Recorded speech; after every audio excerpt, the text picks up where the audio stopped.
अस्सलाम वालेकुम गाइस, उम्मीद करते हैं कि आप सब खैरियत से होंगे। मेरा नाम मोहम्मद उस्मान है। मैं आज आपको 2023 का सेकंड ईयर का जो अकाउंटिंग का जो पेपर था उसमें जो क्वेश्चन था profit and loss question number 3, उसका मैं आपको सोल्यूशन दूंगा और इसको एक्सप्लेन भी करूंगा। चलिए स्टार्ट करते हैं हमारी आज की वीडियो। सबसे पहले सवाल पढ़ लेते हैं, सवाल क्या है। ठीक है, बोल रहे हैं mister X and mister Y and mister Z are partner on March 1 2022। ठीक है, ये तीनों पार्टनर है मार्च की पहली तारीख 2022 है। ठीक है, दियर कैपिटल बैलेंस पर 5 लाख, 4 लाख, 3 लाख। एक का 5 लाख है, एक का 4 और एक का 3 लाख कैपिटल है। ठीक, the partnership agreement has been provide us under. जो पार्टनरशिप में जो एग्रीमेंट है वो इन चार जो पॉइंट नीचे दिए गए हैं उस अंडर पे किया गया है। ठीक है, पहले पॉइंट कह रहा है कि each partner will be allowed monthly salary of 15,000। Her partner को 15,000 रुपये मंथली सैलरी दी जाएगी। मिस्टर जेड रिसीव बोनस 25,000 रुपये। मिस्टर जेड को जो है बोनस रिसीव हो रहा है 25,000 का। मिस्टर वाई को अलाउ कर रहे हैं कमीशन 32,000 रुपये का। And the remaining profit and loss, अब जो भी लास्ट में जो पैसे बचेंगे या तो प्रॉफिट हो या लॉस होगा, विल बी डिवाइडेड इक्वली। तीनों में क्या होगा, डिवाइड इक्वल होगा। अब लास्ट में कुछ कह भी रहे कि दिसंबर 31 तारीख है 2022। ठीक है, इसी साल की दिसंबर की 31 तारीख 2022 business show net profit of 5,76,000 रुपये। ठीक है, बिजनेस जो आपका जो बिजनेस जो चलाया था उसमें जो नेट प्रॉफिट शो कर रहा है 5,76,000 रुपये शो कर रहा है। रिक्वायरमेंट में बहुत आसान सवाल है, पूछा गया है कि प्रीपेड इनकम डिस्ट्रीब्यूशन समरी, सिर्फ इनकम डिस्ट्रीब्यूशन समरी और समरी बतानी है। तो बड़ा ही अजीज सवाल है, तो मैं उम्मीद करता हूँ कि आपको सवाल समझ में आ गया होगा। चलिए स्टार्ट करते हैं। ठीक है, ये देखिए पार्टिकुलर का तो एक कॉलम बनता है, आपको अच्छे से पता है। और अगर 3 पार्टनर है तो 3 कॉलम, अगर 2 पार्टनर है तो 2 कॉलम। एक टोटल का बनता है और एक जो रिमेनिंग जो हमारे जो प्रॉफिट बच रहा होगा, जो भी हम माइनस करने के बाद जो पैसे बच रहे होंगे हम यहाँ पर लिखते रहेंगे इस कॉलम में। ठीक है, और टोटल इसमें कॉलम करेंगे और बाकी 3 पार्टनर के नाम थे तो हमने 3 करे।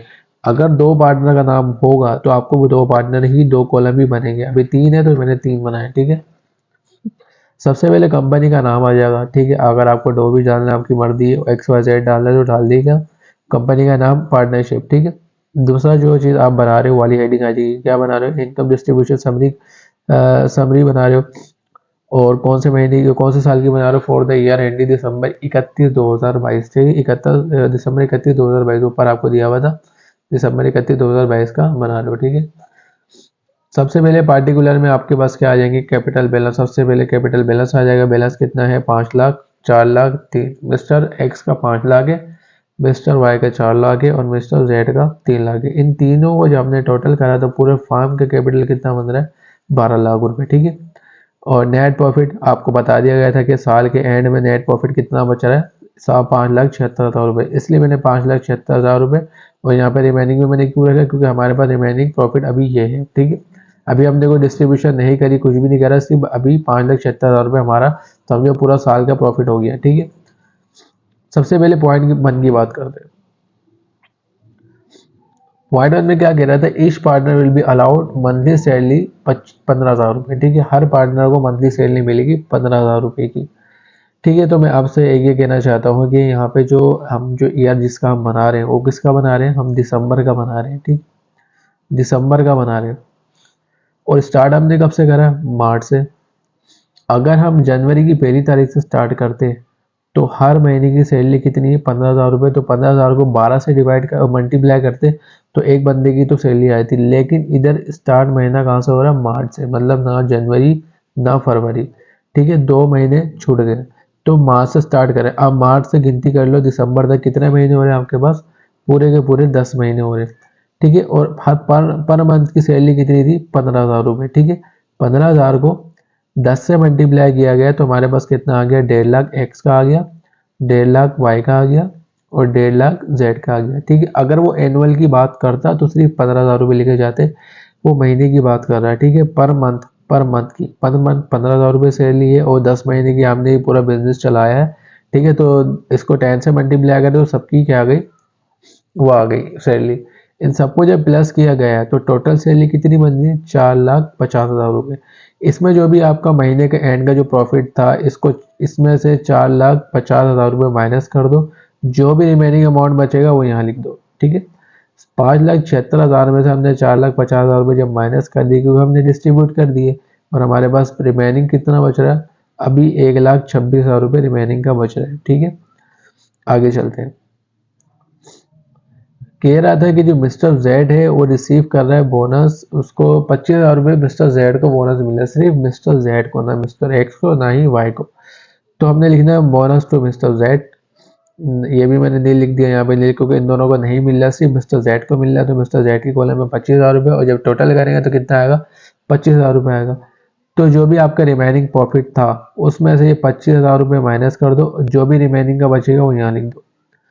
1,26,000 में से 25,000 माइनस करें तो कितने बचे, 1,01,000 रुपये हमारे पास फिर भी रिमेनिंग का बच गया। अगला पॉइंट देखते हैं।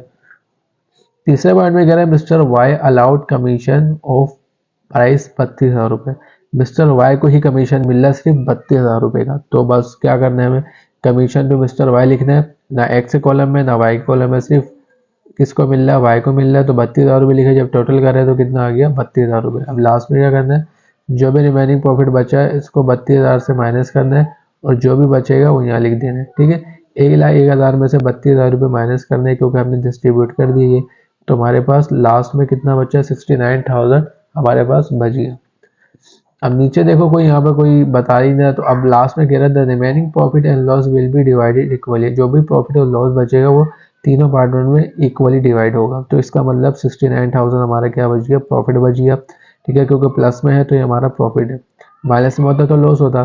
ठीक है, तो ये प्लस में, इसको क्या करना है, हमें इक्वली बांटना है। कैसे बांटेंगे, 3 पार्टनर है तो इसी अमाउंट को 69,000 को, ठीक है, थोड़ा ये खराब हो गया। अगर 3 से हम डिवाइड करेंगे क्योंकि पार्टनर 3 है, 3 से जब डिवाइड कर देंगे तो पर पार्टनर का प्रॉफिट कितना हो गया, 23,000 रुपये। एक्स का हो गया 23,000 रुपये, वाई का हो गया, और 23,000 रुपये जेड का हो गया। जब हमने इन तीनों को प्लस करा तो कितना बन रहा, 69,000 जो हमारे पास यह था। अब बिल्कुल वही काम करना है, रिमेनिंग प्रॉफिट में से ये चीज़ माइनस करनी है, क्या बचेगा, जीरो। ठीक है, नील हो जाएगा आपका बैलेंस, क्योंकि जो 69,000 जो बच रहे थे आपने वो भी डिस्ट्रीब्यूट कर दिए तीनों पार्टनर के अंदर। ठीक है, तो आपके पास बैलेंस क्या हो गया, नील हो गया। लास्ट में क्या करना है, इसमें प्लस माइनस करने, जो भी हो रहा है, ये प्लस में ये भी प्लस में, दोनों को प्लस कर दो तो 1,73,000 रुपये एक्स के पैसे बन गए। 1,50,000 उसमें 32,000 प्लस कर दो, 23,000 प्लस कर दो तो 2,05,000 रुपये किसके बन गए, वाई के। ठीक है, और जेड के कितने हो गए, 1,25,000 होते हैं। तीनों को जब प्लस किया गया तो 1,98,000, और जब इन तीनों को टोटल किया गया तो कितना बन रहा है, 5,76,000 रुपये, जो हमारे पास ऊपर शुरू में दिया गया था। आपसे फिर कह रहा हूँ, जो भी आपके पास यहाँ पैसा बचेगा वो वही पैसा होगा जो आपको शुरू में दिया जाएगा, या तो वो लॉस हो सकता है या तो वो प्रॉफिट हो सकता है, ये निशानी है। तो इसका मतलब ये है कि आपने डिस्ट्रीब्यूट बिल्कुल सही करी है। अगर अमाउंट यहाँ पे बिल्कुल सेम आ रहा है जो ऊपर दिया गया था, अगर अमाउंट बिल्कुल सेम है प्लस करने के बाद, डिस्ट्रीब्यूट करने के बाद, तो इसका मतलब आपका जो प्रॉफिट और लॉस का जो क्वेश्चन है बिल्कुल सही हुआ है। ठीक है, ये एक निशानी एक तरह की, हमेशा जो भी अमाउंट आपको यहाँ दिया जाएगा, रिमेनिंग प्रॉफिट हो या रिमेनिंग लॉस हो, वो यही आपके पास शो होगा सबको प्लस माइनस करने के बाद। ठीक है, तो उम्मीद करता हूँ कि आपको ये सवाल समझ में आया होगा। हमारा सवाल कंप्लीट हो चुका है। ठीक है, बड़ा आसान था, कोई एंट्री नहीं पूछी है, ये यही तक था। ठीक है, उम्मीद करता हूँ ये आपको समझ में आया होगा। तो अगर वीडियो अच्छी लगी हो तो लाइक और सब्सक्राइब जरूर करें और आगे भी शेयर करें। मिलते हैं हमारी अगली वीडियो में, तब तक के लिए अल्लाह हाफिज़।